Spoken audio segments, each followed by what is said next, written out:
Heureusement, un jour, vous allez devoir développer une démence, eh ben, le fait d'être bilingue va retarder cette démence de 4 ans. Bon, voilà. Premier petit apéritif de la pensée de Grosjean. Pour cette première intervention, comme nous n'avons pas ici l'intervenant auquel poser des questions, nous vous proposons un très très rapide brainstorming, comment dire, cervelle en tempête, non?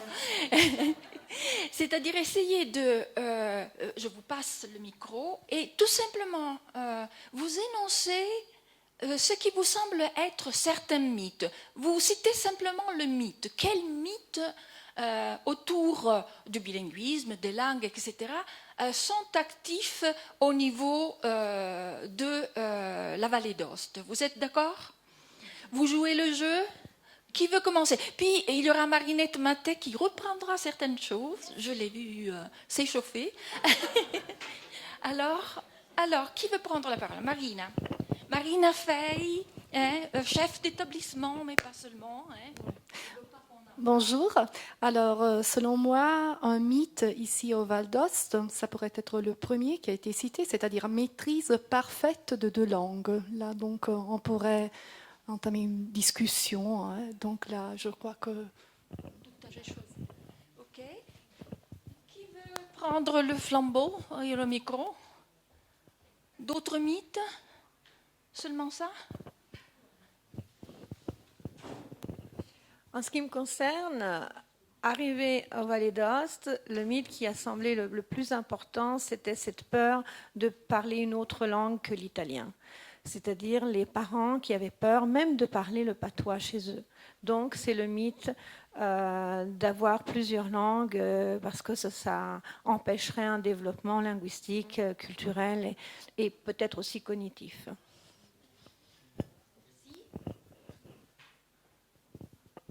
Les jeunes, je vois des jeunes là. Ah, et alors?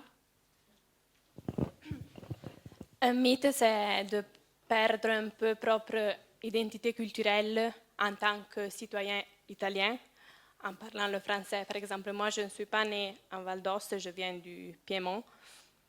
Et mon père, quand il est arrivé ici, a dû faire l'examen pour devenir médecin, l'examen de français.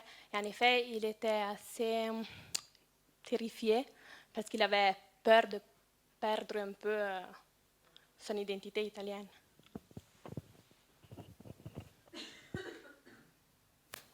Non.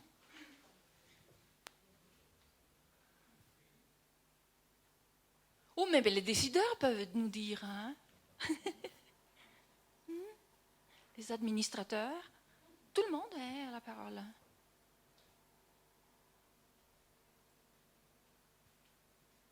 Alors?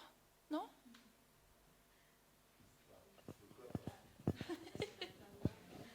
Il faut que le surintendant s'exprime lui aussi.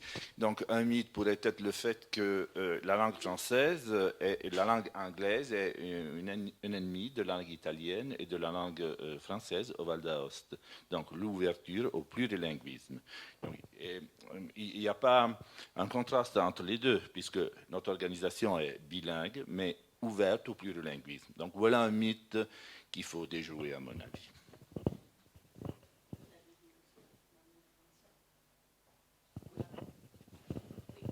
Je partage totalement ce qu'a dit le surintendant. On l'a même écouté dans cette précieuse vidéo, dans ce précieux vidéo qu'on a écouté.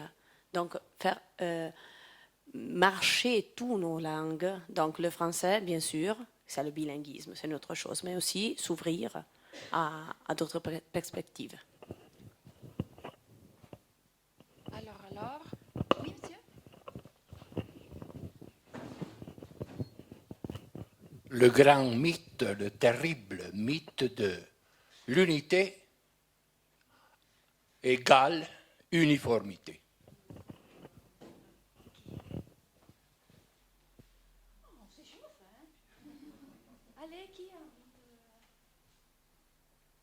Alors, on a entendu une enseignante, on a entendu une élève. Est-ce qu'il y a un parent d'élève ici? Elle viendra tout à l'heure, oui. Alors, ça y est, ça vous semble convenir? Il n'y en a pas d'autres? Alors, il me semble avoir compris la parité des compétences, l'égalité des compétences, l'égale maîtrise de deux langues comme mythe, la peur de perdre les identités quand on vient d'ailleurs et donc apprendre le français comme apprendre d'autres langues comme une perte d'identité. Là, c'était plutôt la peur de s'exprimer, c'était ça C'est pas la peur de s'exprimer. Arrivant en Vallée d'Aoste, moi j'ai vécu cette hantise du français, c'est-à-dire les premières années, enfin, je veux dire la fin des années 70-80, le début des années 80, il y avait beaucoup de gens qui s'opposaient au français, avaient peur que le français ne soit vraiment un frein. Et puis les familles valdotaines surtout, je ne parle pas que du français, mais de n'importe quelle autre langue, connaître plusieurs langues, c'était être moins bon dans la langue officielle. C'était ça. Le déficit cognitif, disons, hein. D'accord. Puis la langue française ou la langue française et la langue anglaise comme ennemis de l'italien.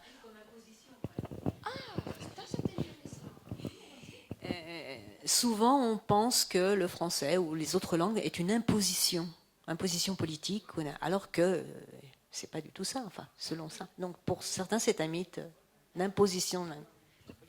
D'accord. Quelqu'un a encore envie d'ajouter quelque chose? Il me semble que la panoplie est assez vaste. Hein. On débattra de cela au cours de cette matinée. Bon, alors, on passe maintenant à la deuxième intervention.